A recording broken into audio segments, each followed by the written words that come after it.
राज्याच्या प्राथमिक शाळांमधील सुधारित शिक्षक संच धोरणाला शिक्षक संघटनांनी विरोध केलाय। नवीन शिक्षक संचामुळे ग्रामीण भागातील कमी पटाच्या शाळांना पुरेसे शिक्षकच मिळणार नाहीयेत। हळूहळू कमी पटाच्या शाळा बंद करण्याचा घाट सरकारनं घातलाय असा आरोप होतोय। राज्यातील हजारो शिक्षक अतिरिक्त ठरण्याची भीती देखील व्यक्त करण्यात येते। त्यामुळे नवीन शिक्षक संच धोरणाला मध्यवर्ती शिक्षक संघटना तसंच प्राथमिक शिक्षक परिषदेनं तीव्र विरोध दर्शवलाय।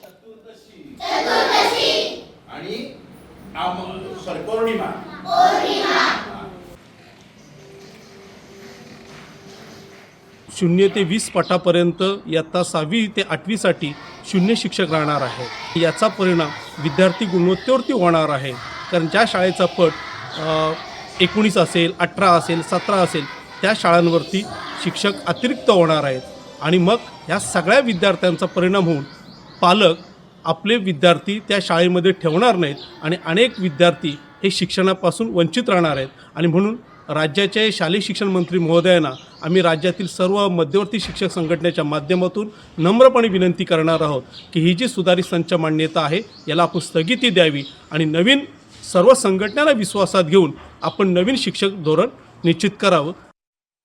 राज्यातील ज्या अल्पसंख्याक शाळांमध्ये अनियमितता असेल अशा शाळांवर अल्पसंख्याक आयोगाच्या वतीनं कडक कारवाई करण्यात येणार आहे।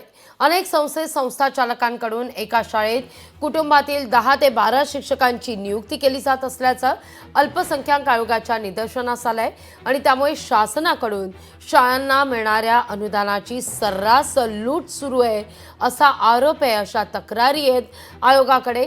आता अशा शाळांवर कारवाई करणार असल्याचं अल्पसंख्याक आयोगाचे राज्य अल्पसंख्याक अध्यक्ष प्यारे खान यांनी स्पष्ट केलं आहे।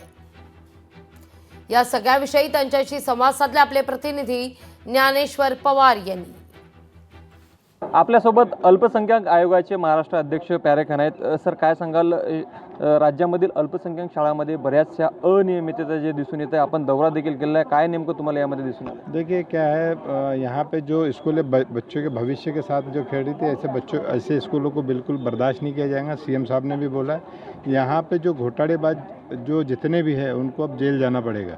तो सरकार यहाँ पे ऐसी कोई भी अनियमितता जो हो रही है वो बर्दाश्त नहीं करेंगे। दूसरी बात मैं आपको बताना चाहता हूँ कि जो माइनॉरिटीज़ की स्कूल है, जो सरकार से अनुदान लेके अपने घर चला रही थी, अपने बिजनेस चला रही थी, अब वो उसको पूरा उस पर पूरी तरीके से रोक लगाया जाएगा और उनको जेल भेजा जाएगा जो भी ऐसा करेगा। अनेक तक्रारी ज्या आहेत ते या शाळांमधून जे असतात, यासाठी तुम्ही तक्रार निवारण केंद्र शाळेमध्ये उपलब्ध केल्याचं दिसून आलंय। मुख्यमंत्र्यांनी देखील आता जिथं अनियमितता असेल त्याच्यावर कारवाई करू अशा पद्धतीचा स्टेटमेंट दिलं।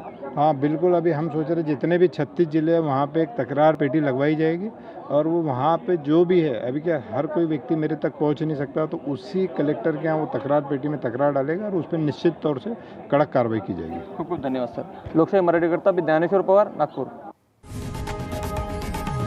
लोकशाही मराठी ऐका, पहा, जागरूक रहा।